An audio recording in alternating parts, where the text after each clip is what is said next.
Yes, welcome back. Like I did tell you, after the break, we will get into another discourse and talking about the inherent values of training and development for organizational growth. Now, the training and development refers to educational activities within a company that is actually created to enhance the knowledge and skills of the employees by providing information and instructions on how to better perform specific tasks. Amazing. I wish our government can know all of this, but we'll get to all of that later. And to discuss this with us, I did tell you we always bring you seasoned personalities who are experts and professionals in their field to discuss every single topic we bring to the fore. And no other person than Honorable Leke Ogundemu, who is the MD CEO of Tom Films. Good morning, sir. Very good morning to you. Good morning, Very sir. good morning to Good you, morning. sir. Good Good to morning, have you sir. here. Thank Nice you to for have joining you. us today. My pleasure. Thank you. Of course, we are talking about the inherent values of training and development for organizational growth. That already states one thing, that for growth to be achievable, there's got to be training. Now, let's talk about that training and development, sir. All right. Training and development generally, and unknown to so many people, is the soul of every business that must grow. Now, I use the word that must grow. So if you think for any reason whatsoever, your goal and your objective for that business is growth and development, then there is need for you to train your personnel. Why? Because there is a saying that goes thus: if you don't train them, don't blame them. So basically, it is created to enhance the understanding of the culture of that organization, one, to enhance the skills, knowledgeability of the persons within that arena or within that sector, and also to upskill people for better performance for a task that is ahead of them or that is currently ongoing. That's the whole essence of training. That's the whole essence. I like the word you used, upskill. Yeah. We see that in organizations, we have personnel or employees who have been employed for a specific task. Take, for example, cleaning, someone who's responsible to cleaning this center table. Now, the person comes in with their curriculum vitae. I've had experience in cleaning XYZ. Now, it is the responsibility, like you're just trying to say, of the organization to better the skill of that even person. that cleaner. Yes. Amazing. Yes. Okay, so basically, everybody has an understanding, I'll call it a raw understanding of a particular task assigned to them per time. Right. Now, the essence of training is to help them understand how a particular organization needs to align with that task in accordance with international best practices. Right. So, cleaning, maybe in your homes, you use your hands to clean the table. When you get to our own organization, we've told you that we've made an arrangement for a particular machine whereby you place by the edge of the table and it does the cleaning for you. In accordance to this organization, according to our own organization culture, you do not use your hands to touch the table. For so many reasons, it could be arrogated to what we call maybe safety reasons, to health reasons, for so many reasons. A lot of people come into this hall, we don't want anybody to touch this table. So the standard is that you go by what we teach you to use. In your homes, you clean your tables with your hands. But as a cleaner here, you must abide by the standards of the organization and align with the culture of that organization. Amazing. So without that training, that person does not understand what to do. He or she brings about that raw knowledge. He or she comes like a person who has understood how to clean because nobody has trained them. That's why we say, if you don't train them, don't blame them. Yeah, I like that word. If you don't train them, don't blame them. True. Even though some organizations still blame themselves because they feel like they have trained some people and, the next minute they're out the door, to some other places that they feel is better. But can we look at some of the processes and development? I mean, processes of training and development. And what is there a difference between training and development? Okay, so I'll take it one after the other. There is always a process to training, right? In training, there's what we call deploying skill gap analysis. Right. I'll take that again. The first thing you do before you conduct a training is to deploy skill gap analysis. What does that mean? You want to be able to identify the gaps in skills for the personnel within the organization. Okay. Right.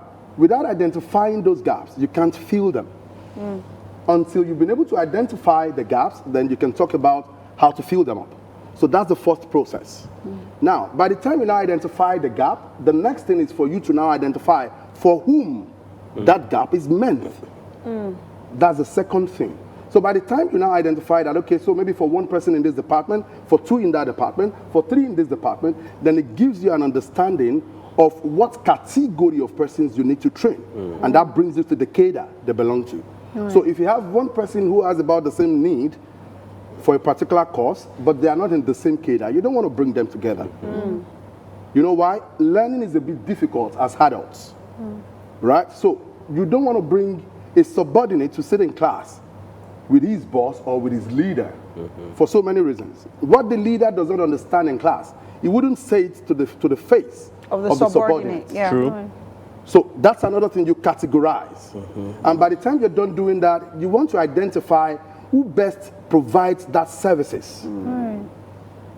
Right, so who has a skill? Because, I mean, it is usually said that jack of all trades is a master of none. Very true. Right, so for you to get the best of service, you must identify a person that has a core knowledge area in that particular, area. So that's what you do more for like, the process. More like a subject matter expert. Exactly. A person who has done it over time. Because skills basically is something a person has done repeatedly over a period of time. Sure. Right. You've done it, and then as you do it, you begin to master it. As you do it, you begin to master it. So that's basically what it is.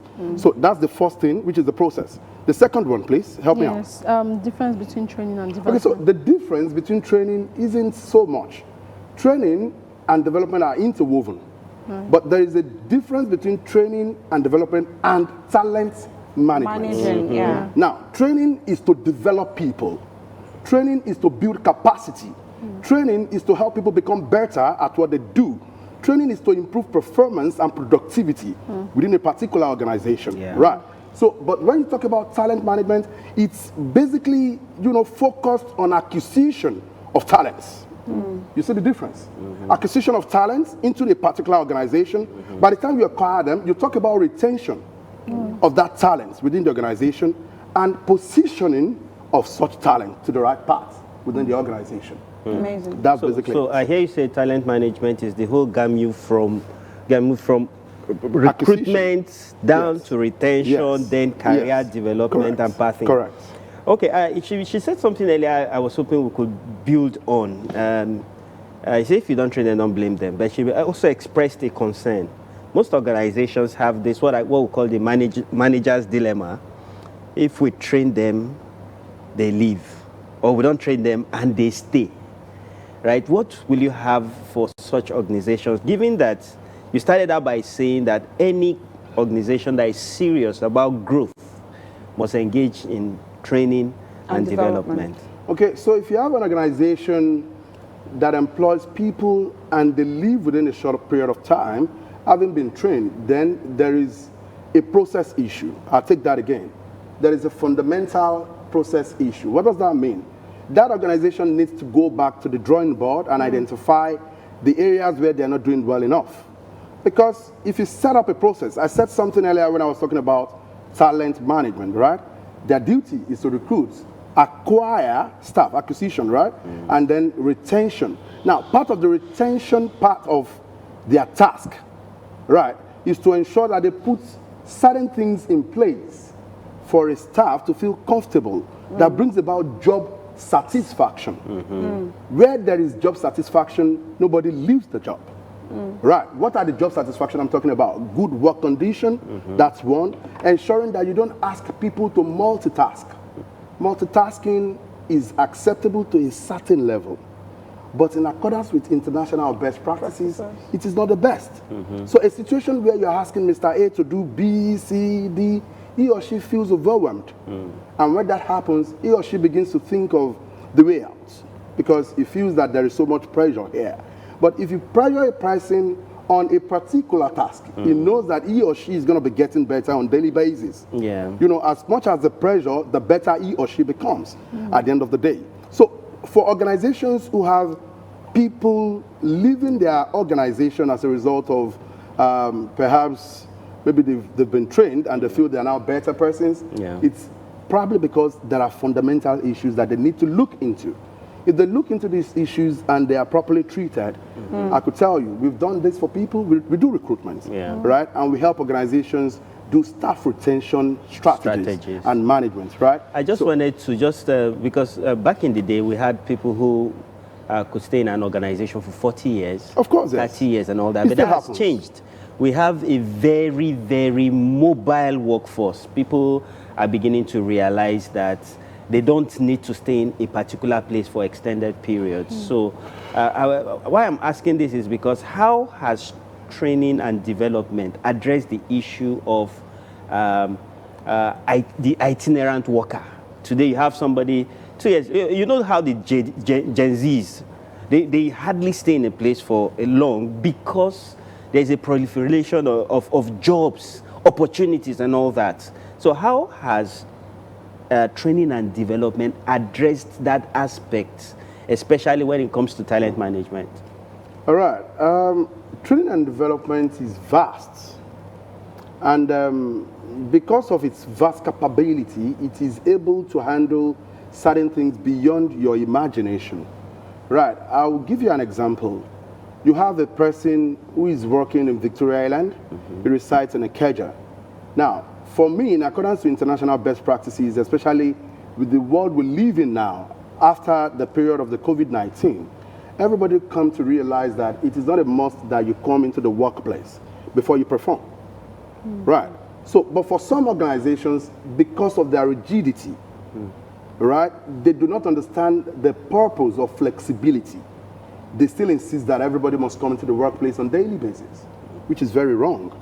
Right? There are tasks you could carry out in the corner of your home, and at the end of the day, it will add to your KPI, key performance indicators. Right? And at the end of the day, you would be seen as one of the best performing staff, even without showing up in the workplace. So if you have a particular HR who does not understand these metrics, they're going to mess it up. And people haven't understood the fact that there are people out there who could offer me something way better than what you're offering me. Not necessarily in terms of pay now. Right, when you see certain professionals or experts in a particular area or field, right, they do not look into the financial gains so much. Rather, they prefer to have the flexibility of the time and that permits them to do several other things aside from what task you have assigned to them.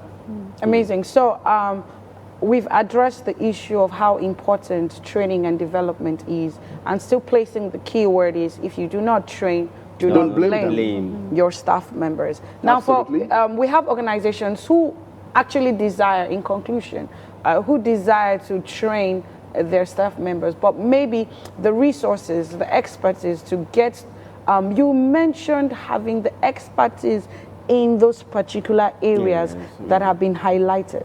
Now, what if I desire, I'm an ND CEO of an organization. I have about 100 people who I've employed to carry out several responsibilities, but I want them to get better. I want to upskill them, but the kind of expertise that they require I may not necessarily at the moment be able to give them that level of training. Can I just, do basic trainings, just bring basic information, then send them out to go study, research for themselves, and also expect them to perform at the same time?